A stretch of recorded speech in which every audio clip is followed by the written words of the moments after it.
Hello friends, मी श्रद्धा बागुल तुमचं सर्वांचं Maharashtra media चॅनलवर स्वागत करते। आज आपण इयत्ता 6वीचे इतिहास व नागरिकशास्त्र हा विषय बघणार आहोत। सुरू करण्याआधी अजूनही तुम्ही महाराष्ट्र मीडिया चॅनलला सबस्क्राईब केले नसेल तर सबस्क्राईब करा आणि व्हिडिओची सर्वात पहिले नोटिफिकेशन मिळवा।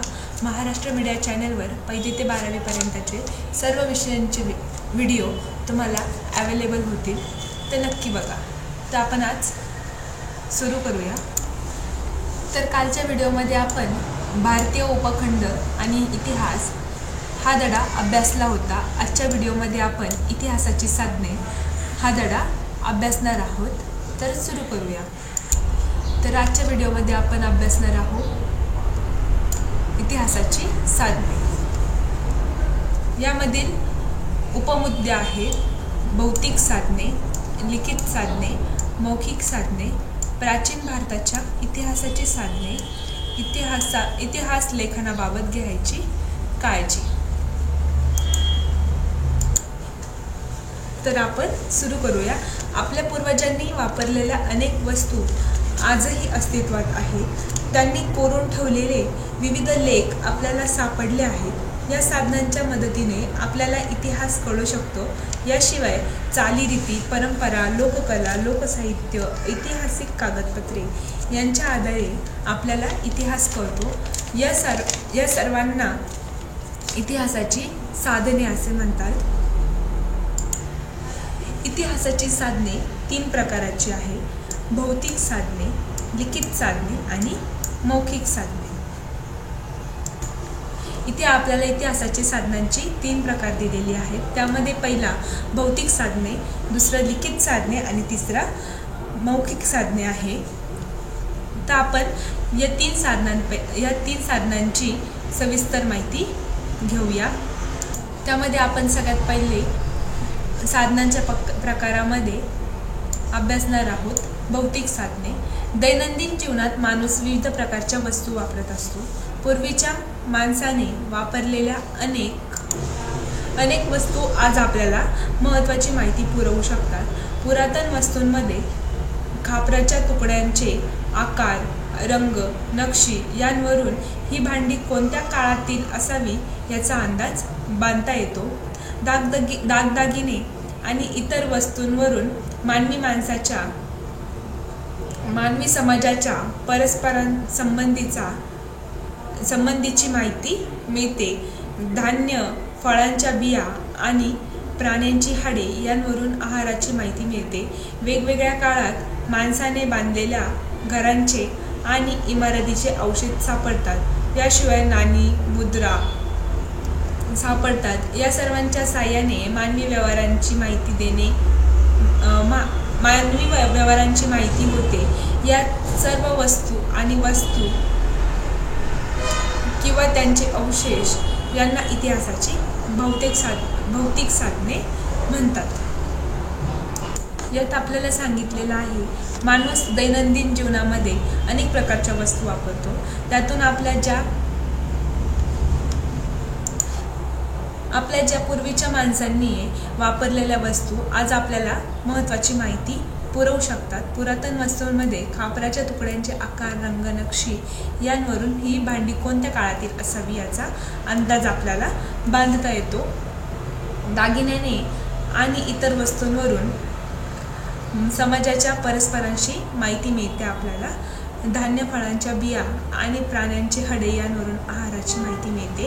वेगवेगळ्या काळात माणसाने बांधलेल्या घरांचे आणि इमारतीचे अवशेष सापडतात। याशिवाय नाणी, मुद्राही सापडतात। या सर्वांच्या साहाय्याने मानवी व्यवहारांची माहिती होते। या सर्व वस्तू आणि वास्तू किंवा यांचे अवशेष यांना इतिहासाची भौतिक साधने असे म्हणतात। साधनांचा दुसरा प्रकार आपण इथे अभ्यासणार आहोत लिखित साधने। अश्मयुगातील माणसाने त्याच्या जीवनातील अनेक प्रसंग आणि भावना चित्रातून व्यक्त केलेल्या आहेत। हजारो वर्ष उलटल्यानंतर माणसाला लिहिण्याची कला अवगत झाली। जे अश्मयुगातील माणसे होते त्यांनी जीवनातील जे काही प्रसंग आहे किंवा त्यांच्या ज्या भावना आहेत त्या चित्रातून व्यक्त केलेल्या आहे। हजारो वर्ष उलटल्यानंतर माणसाला लिहिण्याची कला अवगत झाली।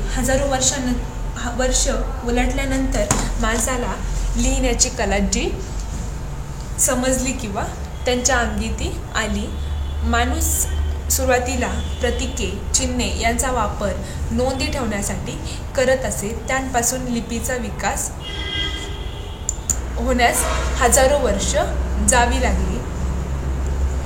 माणसं सुरुवातीला प्रतीके, चिन्हे यांचा वापर नोंदी ठेवण्यासाठी करत असे. त्यापासून लिपीचा विकास होण्यास हजारो वर्ष जावी लागली.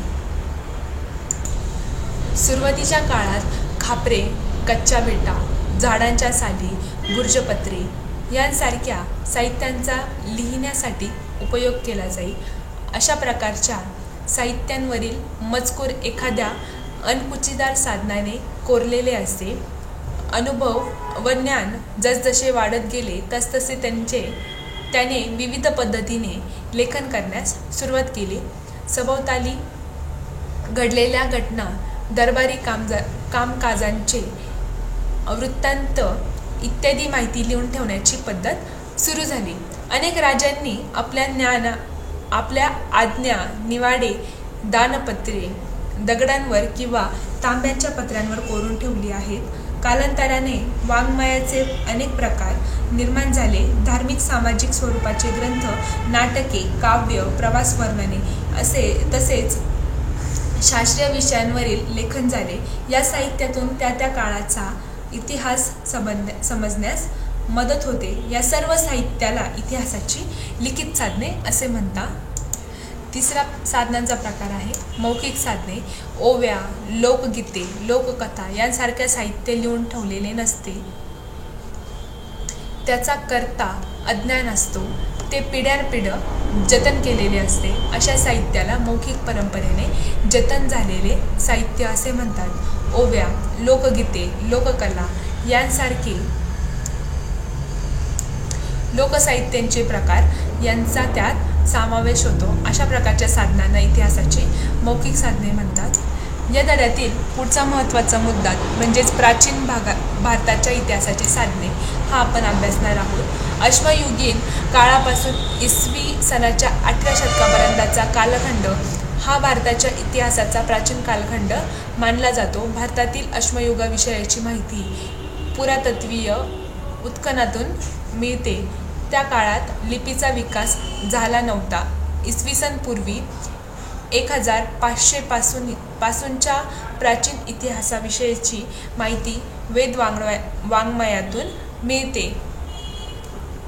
सुरुवातीस वेद हे लिखित नव्हते. ते मुखोद्गत करण्याचे तंत्र प्राचीन भारतीयांनी विकसित केले होते. कालांतराने वेदाचे लेखन झाले. वेद वाङ्मय व त्यानंतर लिखित गेलेले साहित्य हे प्राचीन भारतीय इतिहासाचे एक महत्त्वाचे साधन आहे. यामध्ये ब्राह्मण ग्रंथ, उपनिषदे, आरण्याके, रामायण व महाभारत ही महाकाव्य, जैन व बौद्धिक ग्रंथ, नाटके, काव्ये, शिलालेख, स्तंभालेख, परकीय प्रवाशांची प्रवास वर्णने इत्यादींचा समावेश होतो. त्याचप्रमाणे पुरातत्त्वीय उत्खननात सापडलेल्या वस्तू, पुरातन वस्तू, नाणी अशा अनेक भौतिक साधनांच्या मदतीने आपल्याला प्राचीन भारताचा इतिहास समजतो. पुढचा मुद्दा आहे इतिहास लेखनाबाबत घ्यायची काळजी. इतिहासाच्या साधनांचा वापर करताना काळजी घ्यावी लागते. एखादा लिखित पुरावा केवळ जुना आहे म्हणून तो विश्वासार्ह असेलच असे नाही. तो मजकूर कोणी लिहिलाय, का लिहिलाय, केव्हा लिहिलाय याची छाननी करावी लागते. विश्वासार्ह ठरलेल्या विविध साधनांच्या आधारे काढलेले निष्कर्ष एकमेकांशी पडताळून पाहावे लागते.